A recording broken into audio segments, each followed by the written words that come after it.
How would you like to hack the entrepreneur with Jon Nastor?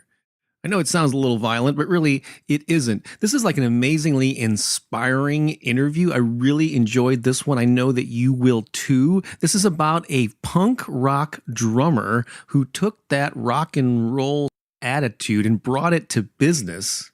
It's the story of how he created a wildly popular podcast and then last year wrote his first book in I think a 3-month or less period and has since sold like over 6,000 copies of this book. Really an amazing, amazing story. So buckle up because this is The Creative Entrepreneur, Season 2, Episode 17.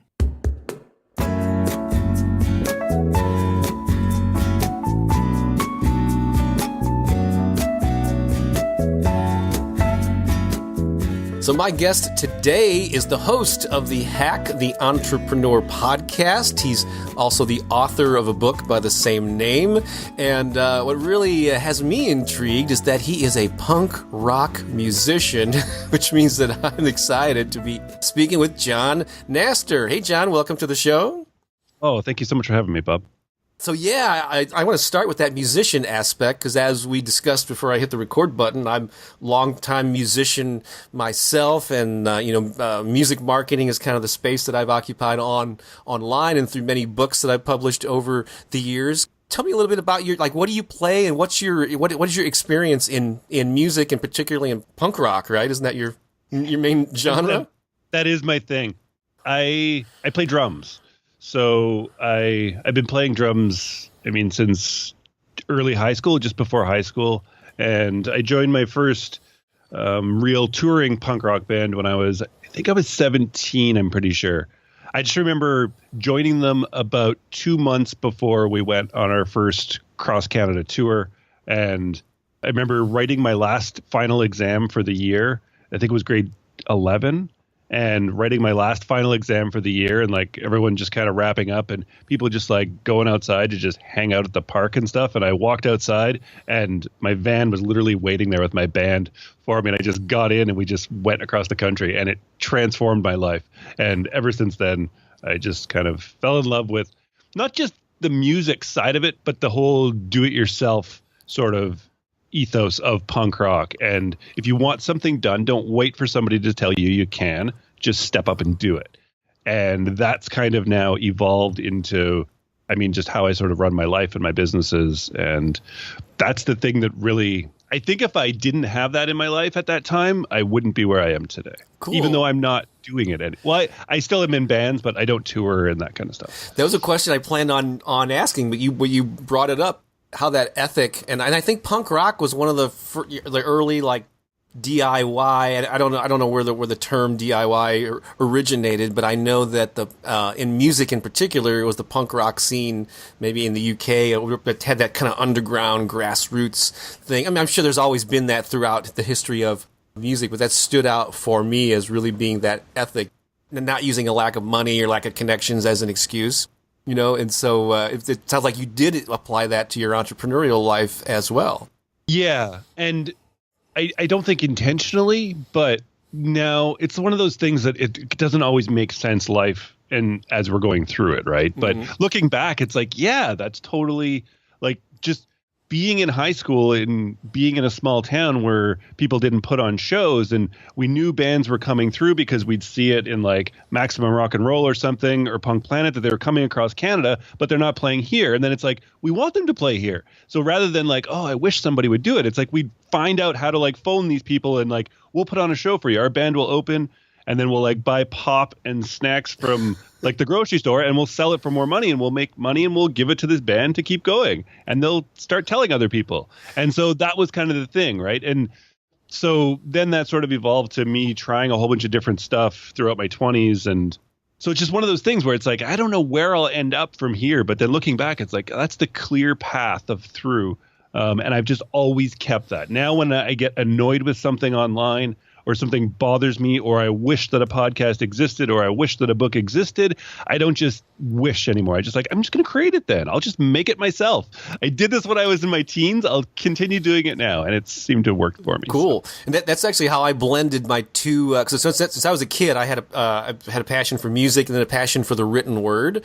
They were kind of separate things for a long time. But in my 20s, locally, I was frustrated by the lack of coverage that local bands got in my hometown of St. Louis, Missouri, and I combined them for the first time. I said, I'm going to publish my own local music newspaper, and I did that for 10 years, and that led to eventually my books being published and all that good stuff. But they talk about creating your own platform online these days, but I guess I created my own platform in the pre-internet days.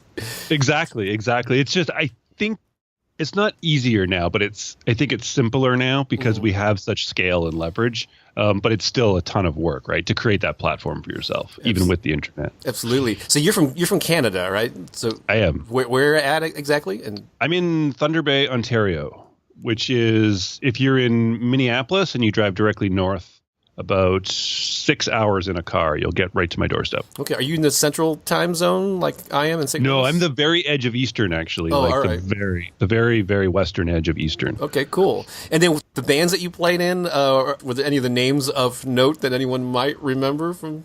That probably not, but that first band, I actually just heard myself on Spotify the other day, totally by accident, just like going through, and then I was like, it said, this artist is also on this, and it was a compilation. And I was like, wait a minute, I'm on that compilation. And then I got to listen. So Awesome. The first band that I toured in, they were called Head Cramp. They were like a sort of hardcore punk band. And then the Dinks is a band. We were like Ramones style. Oh, cool. And that's the band that's now on Spotify, or at least the one song is. And but we were all young, and it was pre-internet. I mean, we got some videos played and sold some records, but mostly we just toured and had fun. Right. So, and so do you consider yourself a former musician, or do you still play a little bit? Or I play in two bands actively right now. I jam or practice like at least twice a week, but usually 3 to 4 times a week at night, just with my two bands. We're recording a bit, and actually we just got accepted. We're going to be playing a covers show, which we don't play any cover stuff usually, but there's been this annual cover show going on. I say amongst the kids in my city, where like 3 venues put on this show, and it's all bands that mostly I've never heard of. But my band, we're called Secret Baby at this point, but we're going to do a Minor Threat cover show. So we just got accepted. So now we have this playlist, and I got to learn a set of Minor Threat songs, which is going to be really fun. But I typically don't play that fast anymore. So it's going to be like, I got to go back. So it'll be fun. And so that's at the end of May. So I do still play. It's not what I do for, like, I don't have aspirations of grandeur. And I've lost that a long time ago. I'm not lost that, but I just moved on. I get my creative satisfaction from my business now. That's just something I really like to do with friends, and I don't ever want to stop just hammering on drums because it's like my form of meditation. Same here. Yeah, cool. And so it sounds like you're doing a tribute set instead of being a tribute band, right? You're doing exactly. Yeah, totally. And for like a 1980s Washington, D.C. hardcore band. So I love it. So give me a little bit, just of the story, how you went from the punk rock drummer to what led up to Hack the Entrepreneur. I know there was some different, you got online and there was some different business ventures, but if you can give me sort of like the Reader's Digest version of your journey from that to where you are now. Totally. So, I mean, punk rock drummer and starting out, that was, my late teens, and now I'm in my late 30s. So there's a huge gap in the middle there. But I spent most of my 20s just kind of like at the beginning, like working at record stores and that kind of stuff. And then I actually moved with my band. We got in a van again, and we moved across the country to the West Coast, and I lived out there for 6 or 7 years. And then the band fell apart due to usual band issues. Oh yeah. And I actually started a business in construction with new houses and stuff out there, because it was just, I had some friends, we could do this, and it was just me. It was like, well, I never even thought to like, I'm going to go look for a job. It's just not how I think. So I was like, I'm going to go start doing something, and I started doing it, and it was fun and it was good. And then we had a child out there with my wife who I met out there, and I at about like her second birthday, it was kind of just like, I was just working too much. All of it just kind of frustrated us. So I sold the business and moved back to the center of Canada. And then that's when I like spent a couple years sort of like, I need to get away from this whole like brick and mortar offline sort of. There was something about it that I just wasn't into anymore, mostly because I wanted to travel more. I wanted to be able to do things that I wanted to do. And every time I had worked offline and started a business, it involved me being somewhere outside of my house or away from where I wanted to be for 10, 12 hours a day. And I didn't want that anymore. So I had some time and resources to be able to spend a couple years sort of figuring out this whole online game. Then I got into software, and then it evolved to Hack the Entrepreneur back in 2014, I guess. And now, a year and a half later, I'm sitting here. And Hack the Entrepreneur started, it still is, a podcast. Is that correct? Yes. And Yes. of all the different mediums, because like people are always confused about what should I do? Should I blog? Should I do a video, YouTube channel? And so you had all these options. Then why did you just decide on a podcast as your primary vehicle? Was there your music and audio background maybe a factor? Or? No, because the last thing I ever would have thought would be that I would be a podcaster. I've always hated my voice, like literally to the point where if I record my daughter on like an iPhone and like a video and I say something in the background, I just cringe at it. And now I talk all the time into a microphone. So it's kind of mind blowing to me. So I started the show September 2014. Yeah. So September 2014. So if you go back about 4 or 5 months to March of that same year, I went to the Philippines to a conference, a small conference put on by Chris Ducker. And there was some really smart people there and some really smart podcasters like Pat Flynn and stuff. So those people, we sort of masterminded, had brainstorming sessions, and I had a lot of freedom from having to work at that point. I had a software business that was running and doing what it needed to do, and I didn't have to do that much. But I wanted to get out there more and sort of build this personal quote unquote brand, whatever that means. But I wanted to kind of be in the face of something. I wanted to work directly with people. I was kind of behind the scenes just selling software before. And so the idea with people was they were just like, well, you can talk really well. You can kind of you get excited about things and you should push it to a podcast. And I was like, that's the last thing I should do. I should not podcast. I think I can write fairly well, but I just shouldn't. But then I let it stew for a couple of months, and I was literally out at a cottage, and over the weekend I reread Gary Vaynerchuk's Crush It book. Yeah. And that was the weekend I was like, no, I'm going to do it. I'm going to start a podcast. I'm going to interview people this coming week. I'd never interviewed anybody in my life, and I just went home and I sent out some emails. I did my first interviews that Thursday. And I spent the whole summer sort of putting together this idea of Hack the Entrepreneur. I came up with the idea of the name and the brand at the beginning of the summer, but it was just kind of playing with like audio and trying to figure out, I wanted to have a hook that kept people listening, all these things that I was trying to really implement. And then my thought was that I would do 30 to 50 episodes, and I would talk to the people I really wanted to talk to about business and entrepreneurship that probably wouldn't get on a call with me if I just called, like, just, hey, you just want to get on a call and talk? They'd probably be like, I'm kind of busy, but I'm going to put this show out. It'll be great. So everyone's like, okay. And I thought it would just be that. It would be my own thing. I'd get to talk business and entrepreneurship to really smart people. But then it kind of, after about 6 to 8 weeks, it kind of just like snowballed different than I expected. Wow. And I had to make this decision of either to kind of go all into it and push it to see how far I could take it, or to maybe a year from now or 6 months from now, look back and wonder, I wonder what I could have done with that. Like, there just seemed to be this spark that I felt. And so I dropped things and I just went for it. And then it kind of exceeded where I thought it could go. Wow. That's pretty cool. Yeah. You mentioned Pat Flynn. I've met Pat when he was in St. Louis, and he's been a guest on the show here too. And he has a great example of he's kind of dominates all the formats. Fall of 2014, was that the same time that John Lee Dumas started his Entrepreneur on Fire? He was 2 years before me. Oh, 2 years. Yeah, because John was actually at that conference in the Philippines as well, and he was one of the people. He's like, dude, you have to do this. Yeah, he's like Mr. He came out and doing one interview a day for I don't know if he's still on that pace, but he is. He does 5, I think, a week. Yeah. Now, and so how many podcasts have you? So you're basically a year and a half into it. Is that right? Yeah. Episode 215 came out 2 days ago. And so what is that? How many per week on average? Now I'm doing 3. I'm doing Monday, Tuesday, Thursdays now. Okay, and they're all interview formats, right? Or Yes, all primarily? interviews.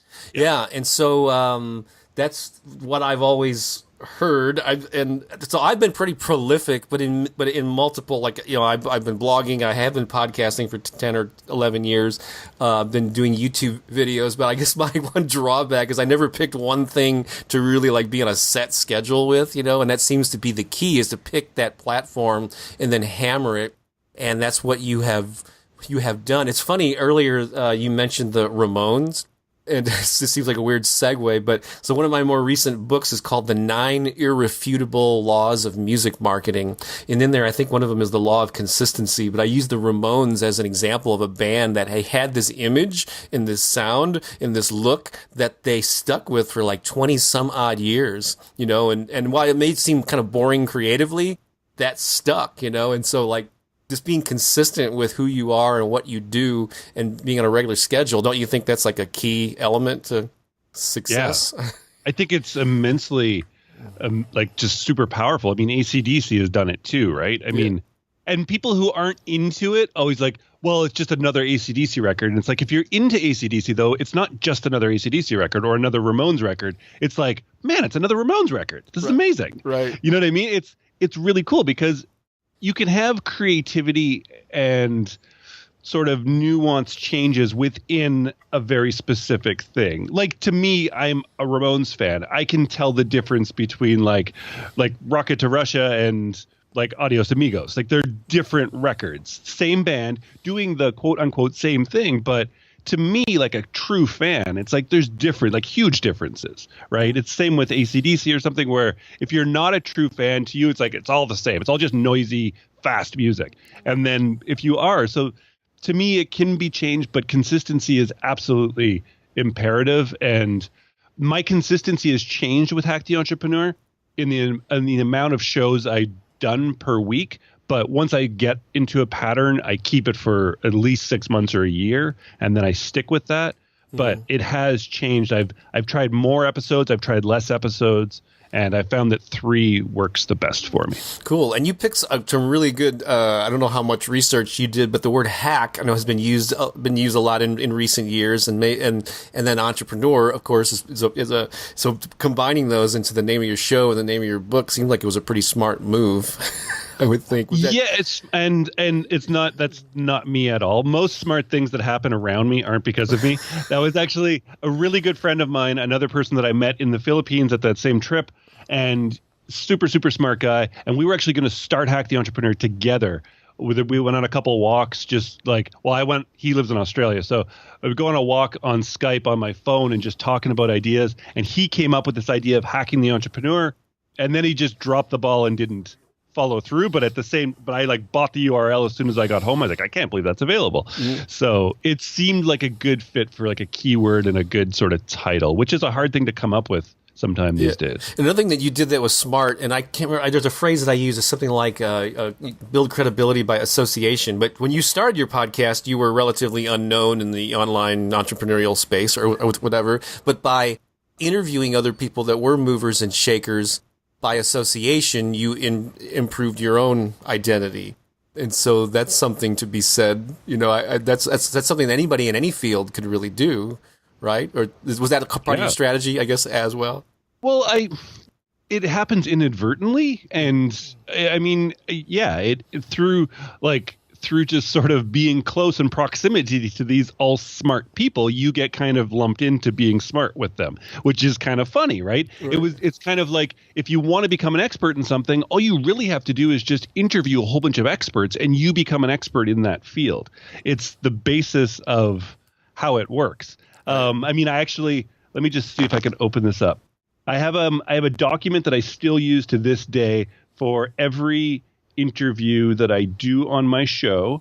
It says right at the top, and I literally wrote this before I did my first interview, and it's a quote from Tony Robbins, who I'm not really a huge fan of, but I had looked it up, kind of psyching myself up that I could do this. And it was, if you want to become an expert, interview the top 20 experts in any field. And that was all it says. And it says that in bright red at the top. And I had to convince myself that I don't have to be the expert or the known person in starting this. It can be a very viable vehicle for people to learn, and a tool, if I just sort of get out of the way and let the experts talk and do their thing. And I'll just kind of get pulled along. Mm-hmm. And I actually thought that it was going to be, I said, it'll be 100 episodes before I become an expert. And at like episode 50, I got asked by Entrepreneur if I would start writing for them weekly. And then at like episode 70, I got asked by Copyblogger Media if I would join them. And it's like, wow, so it actually happens before episode 100. But it was That's like, great. You can see the trajectory sort of happen in that way. It's really just, you have to get over yourself and know that you don't need that. Also in the fact that I'm in a tiny little town in the middle of a massive country with hardly any people. And I've created a platform of like millions of people I've reached from here. Like, I don't have to be in New York City. I don't have to be in Silicon Valley. You don't tell me that geography is your problem, because I live in a smaller town than you, in a smaller country than you. I can promise it. And still somehow, just from my basement with a laptop and a microphone, I've just managed to reach millions of people. So that's not the problem. The problem is yourself and getting in your own way. It's not that you're not an expert or that you are in the wrong city, because I wasn't an expert and I was in the wrong city too. I just did it still anyways. So. Wow. I should put those last couple of minutes on a loop and just listen over and over again. I love that. Yeah, don't use geography as an excuse or your sorry state. That's awesome. Yeah. And I totally believe that. Yet there are still people that have that stigma about I need to be in a major industry town or whatever. I just want to take a quick break from the interview to remind you that one of my most recent books is called The Empowered Artist. The subtitle is a call to action for musicians, writers, artists, and anyone who wants to make a difference with their creativity. And of all the 12 paperback books that I've published over the years, this is probably the most inspired resource that I've ever created. It's all about the mindset of artists and the work ethic and the success principles that most creative people embody to do more with their artwork. However you define success, these tips will help you get there. The book is available as an ebook and a paperback on Amazon, so you can go there and order it. However, I also want to make you aware that I have a special page for the artist empowerment movement, as I'm calling it. It's empartist.com. Just think of the first three letters of empowered, EMP, and then the word artist.com. You can go there and find out all about the things related to the movement, including the book and a mastermind and podcast, or this one that you're listening to, The Creative Entrepreneur. And there's a special deal from my website only. If you order the paperback from that link, I'll throw in some extra digital cool bonuses that you'll get. And you get also free shipping to anywhere in the world. Seriously. And so if you want a paperback copy, check that out, or go to Amazon and order it that way. It's gotten a lot of rave reviews from readers, and so I would love for you to be inspired by these ideas as well. So thanks for checking out this quick break, and now back to the interview. The Hack the Entrepreneur book came about as, I assume, looking over the description of it, it features some of like best advice from many of the interviews that you've done compiled into book form. How would you describe the book? Yes. It's the ones that I thought were had most of an impact on me. And I had 150 interviews at that point, and I needed a way to sort of break them down into the categories I wanted to cover so that I could take people sort of on this transformative journey through understanding entrepreneurship the way it is today. So it's not necessarily the best, but it's the best ones that fit into, it's broken into 5 categories, the book, which is getting started, and then mindset, ideas, being wrong, and then ending with growth. And there's 10 for each of those. So it's the 10 best for each of those that fit. So it's not inherently the most popular or the best ones overall, if that makes sense, but it's the most digestible and I think the most transformative for the reader to kind of start to really understand and stop overcomplicating what entrepreneurship actually is, and when did which is something I did myself. Cool. And when did that book come out? December 14th of 2015. So yes, just recently. Yeah. So we're recording this in the spring of 2016. So just a few months ago. How well? And did you self-publish that? Yes, self-published. It was launched in conjunction with Insurgent Publishing, but it's completely self-published myself in paperback and in digital format. The one interesting thing about the book is that it came out December 14th, 2015, and I looked it up, and the day that I decided, yes, okay, I'm going to do this book and figure out how to do it was September 28th. I sent an email to a friend, told him I'm going to write this book and release it on December 14th. And then that's all I did. And I literally just spent the next couple of weeks trying to figure out what it was going to be like. There was this whole 50 things, 10, 5, and trying to organize, figure out on a Trello board what order it should all be in. And then I hired 2 editors and we just went to work.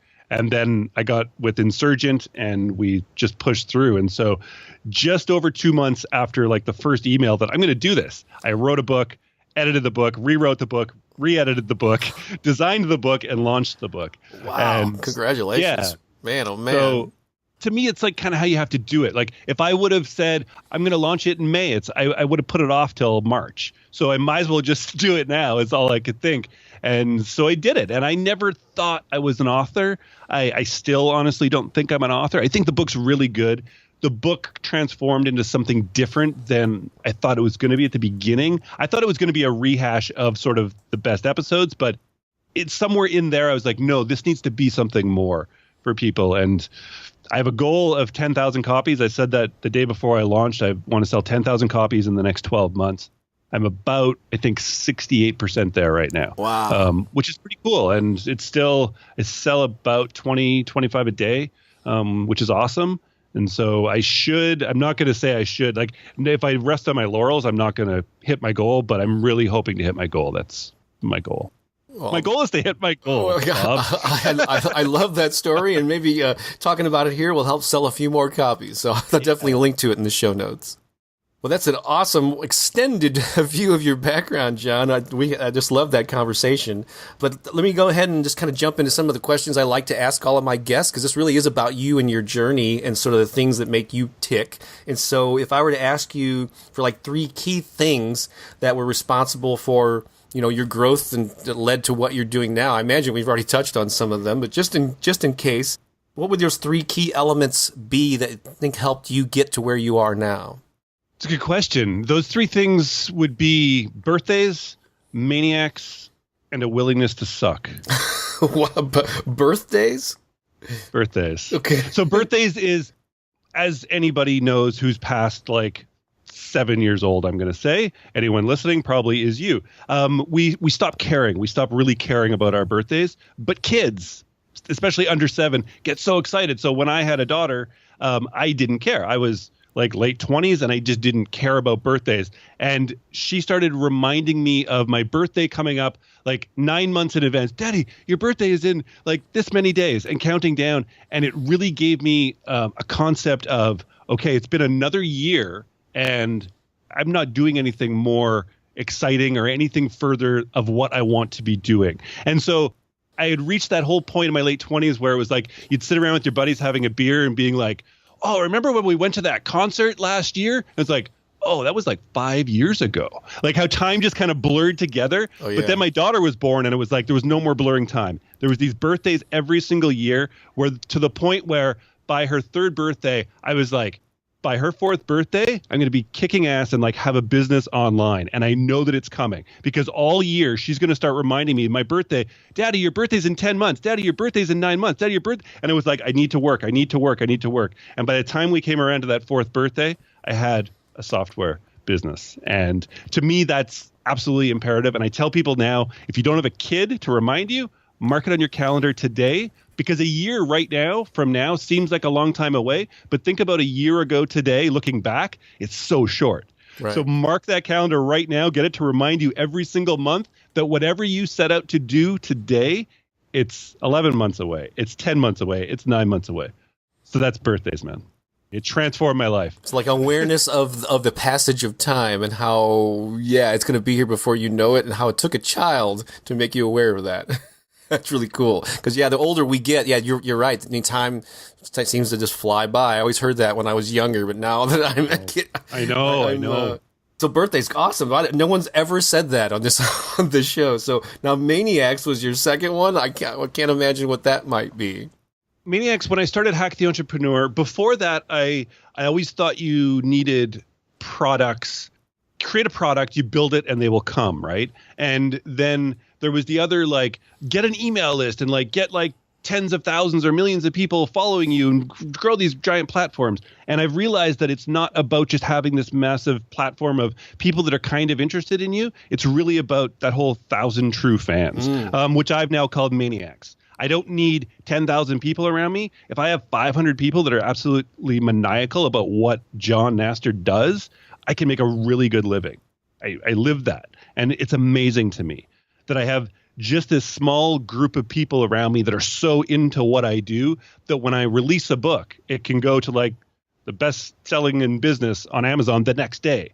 And I'm not even a writer. That's amazing to me, those kind of things. So don't think that it's, again, like, don't be limited by your own geography. Don't be limited by the fact that, well, I'll never get 10,000 fans or I'll never get 100. You don't need 10,000 fans. You get 500 people that are super into you and you release a book or you release an album. Those people will not only buy it and be really into it, but they will share it with so many other people and be like evangelical about it and get it out there for you. So just focus on the Maniacs, focus on the people. Don't focus on even finding people. Just focus on repelling everyone else by what you say, what you do.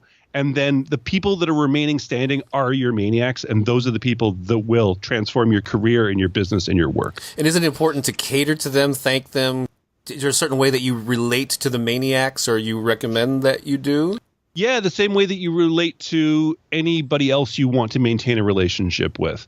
If you have a good friend that you really care about and like he emails you, you typically respond to it, right? If your friend came on Twitter and said like, hey, you should check this out, it's pretty cool, you wouldn't just ignore them. And so don't do that to these people that are your Maniacs. They are your friend extended network.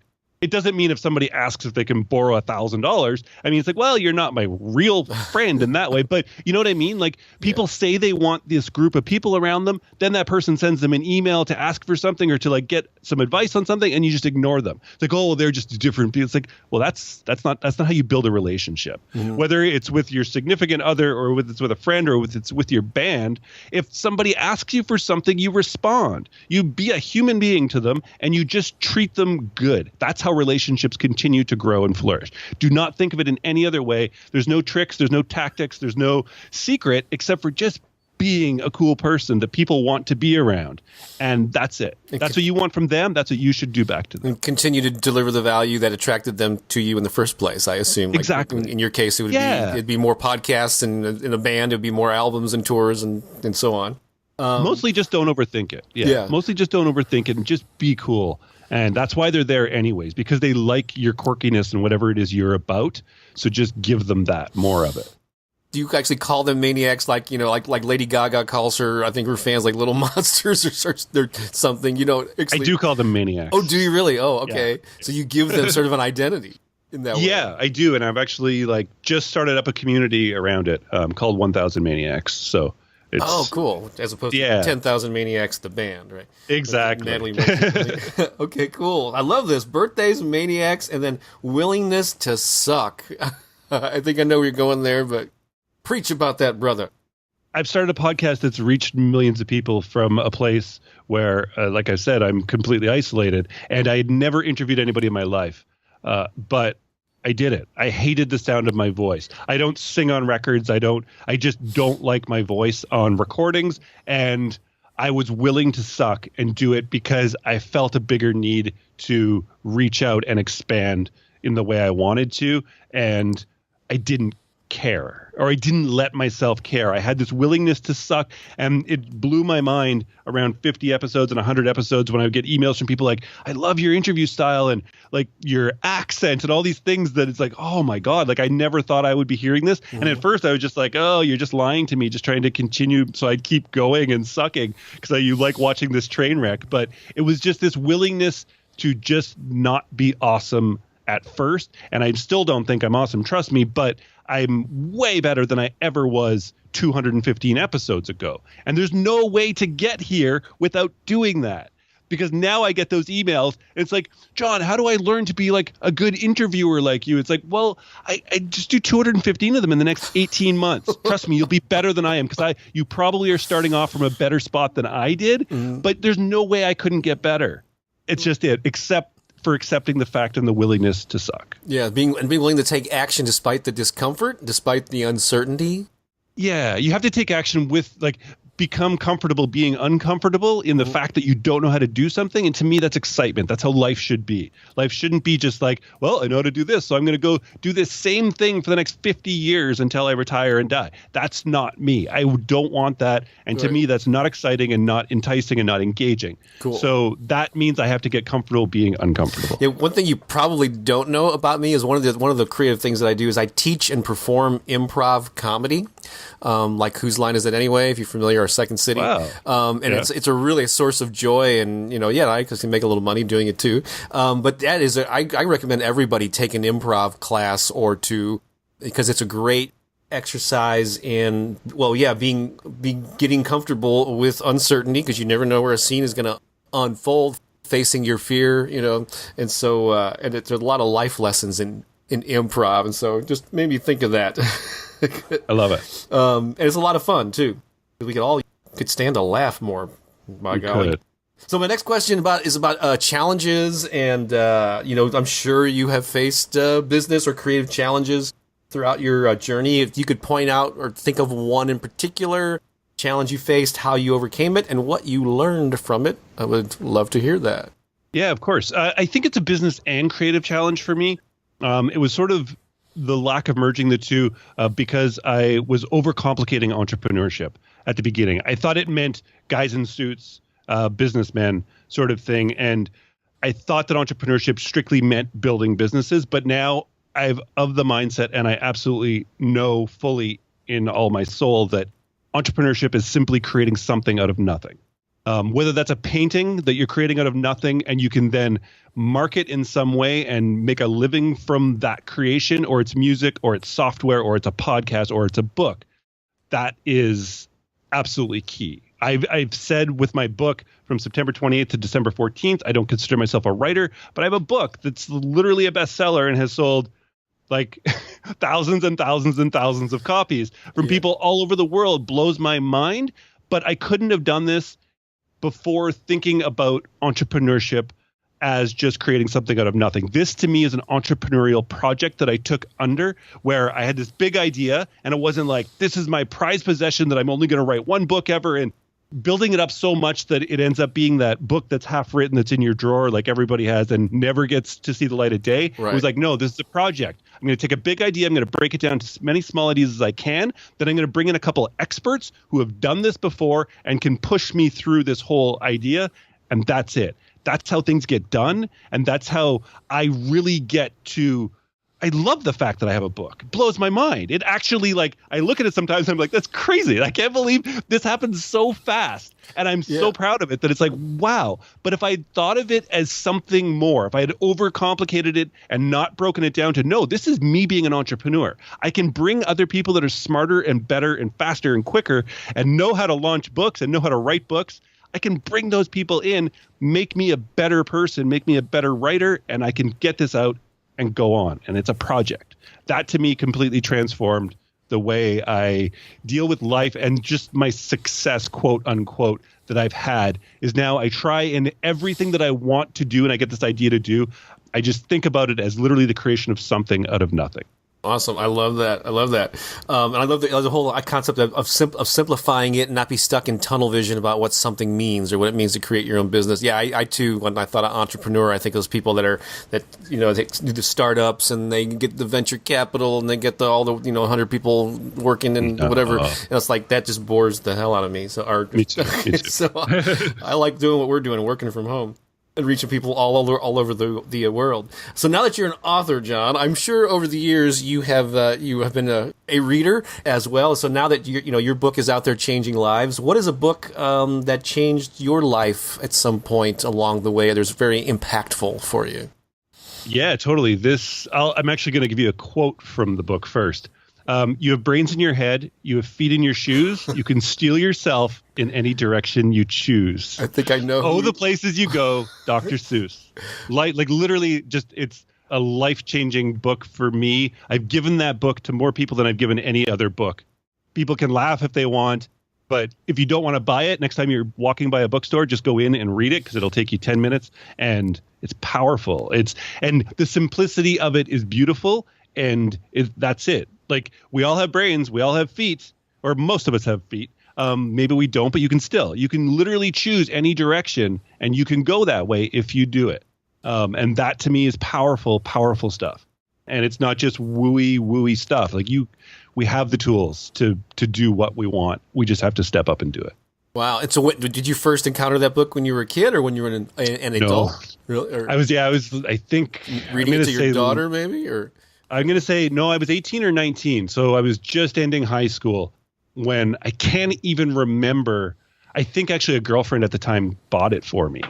I'm pretty sure. And I've given it now to so many people since then. But it's an amazing book. My daughter now has the book as well, cool. Of course. I'm and sure it's you've read brilliant, it man. The places you'll go. You've read it, right? I'm a Dr. Seuss fan, and I don't know, not as much as I have like The Grinch and Green Eggs and Ham and Cat in the Hat. I think I need to relook at that. Yes, get a copy. But I know the message in it, though. Yeah, and I've heard people reference it. But I think it's the first time it's been mentioned on this podcast. So that's awesome, Dr. Seuss. There's another first. And then here's a kind of a deep question here. But all the stuff that you do, whether it's the music or your current entrepreneurial efforts with the book and the podcast, like what's your underlying, like what truly motivates you to do all this stuff? Another way of asking it is, what's your big why that kind of powers everything that you do? Yeah, I have a really distinct fear of dying. Wow. And not in a sense where I actually don't fear the dying. I fear not having done the things that I could probably do when it comes time to lying there on my deathbed. So I really have this distinct fear of like being there on like the day I die and looking back and thinking of the things that I should have tried and wondering what I could have maybe accomplished. I refused. It was like that point with Hack the Entrepreneur after it launched where I felt there was this spark. And it was like, I don't want to look back in 6 months and just be sitting there even for 1 second and be like, I wonder what I could have done with Hack the Entrepreneur if I would have just pushed it. So I pushed it. I pushed it as hard as I could, just because I want to see. I don't want to know what it's like to release a best-selling book. I mean, I don't want to think like, what would that have been like? I'm glad I know. It's amazing to me. And life is short. I don't know how long it's going to be, but I really have this fear of lying on my deathbed and wondering what could have happened. I want to know.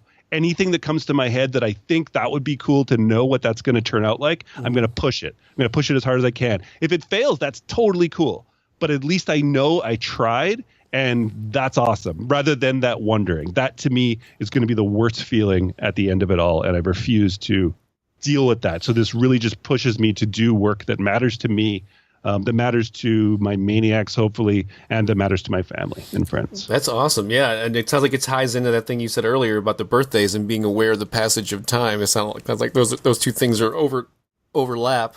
And that there's only so many of those birthdays that we all get in a lifetime.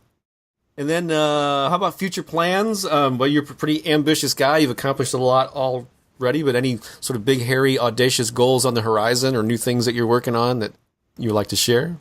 2 of them. I want to build myself a media empire. Hack the Entrepreneur is going to be changed from just a crazy idea for a podcast into like a full-blown media empire is my goal. That's big, hairy, and audacious, I'm pretty sure. And my next one, on a personal note, I've had this for so long, and with people I've met and friends I've made, I'm shockingly close to possibly being able to do this in September. But I want to play one show in any club in Tokyo in a punk rock band of all Japanese people and me. And I actually have the connections, and I have friends who are those connections and are going to be in Tokyo for all of September. And there's an invite for my family to go there as well as like the rehearsal space is already set up, and we're just going to have to go there, and I'm going to have to figure out which band to join and to get a show. So this is something I've literally I don't know why, like not even like I've like set a goal. It's just since I was 15, I've just always had this obsession with Japan and Tokyo, Japanese hardcore, and just really just being like, wow, imagine just playing at a show where the only language, quote unquote, that we have in common is punk rock, because I literally cannot say anything to them, but they're going to play 3 chords. I'm going to play drums along to it, and I'm going to get to play a show there. And I think it might actually become a reality in September, which is kind of nutty, but that's a personal goal. Well, I have no doubt, knowing as much as I do about you now that you have had that vision, there's no way it's not going to happen. Yeah, I'm going to make it work, Rob. I'm going to make it work. Media empire and playing punk rock drums in Tokyo. I can see that. They just go hand in hand. It's a natural. And so finally, this has been so awesome, John. Well, tell where can people, and I'll have links in the show notes, but where can people find you online and information about your books and the podcast and all that? Excellent. Yeah. HackTheEntrepreneur.com. That's my main house on the internet at this point. You can email me if you want, john@hacktheentrepreneur.com, if you have any questions or anything you want to just follow up with. And if you just want to see sort of what I'll be putting out in the next weeks or months to come, I'm on Twitter @Jon Nastor. And that's really, I spend way too much time on there. But those are the 3 spots that are absolutely best to get me. And then Jon is Jon and Nastor Nastor, right? Right. And you spell out the whole word entrepreneur. Yeah, Hack the Entrepreneur, which I know is a tricky word because I know the name of this podcast is The Creative Entrepreneur. And even every time I'm spelling it out, I got to think where the E's and the U's go. Me too. It's funny to see my Google Analytics because I see all the searches that people do to find the show. Mm-hmm. And it's just the hilarious like spellings of entrepreneur, which they're probably all me, but yeah, it's a tough word. It's not an easy word, but it works. But I mean, if you want to email John@HackTheEntrepreneur, I've actually set it up finally that you can spell John however you want, spell Johnny, whatever, it'll get to me. Okay. So nice, a catch-all email. Awesome. Well, thanks a lot, John. I really appreciate you being on the show, and thanks for your time today. Absolutely my pleasure, Bob. Thanks. Awesome. Well, thanks for listening, folks. I'll be back with another interview or another episode in one way or another of The Creative Entrepreneur real soon. This is Bob Baker saying so long for now.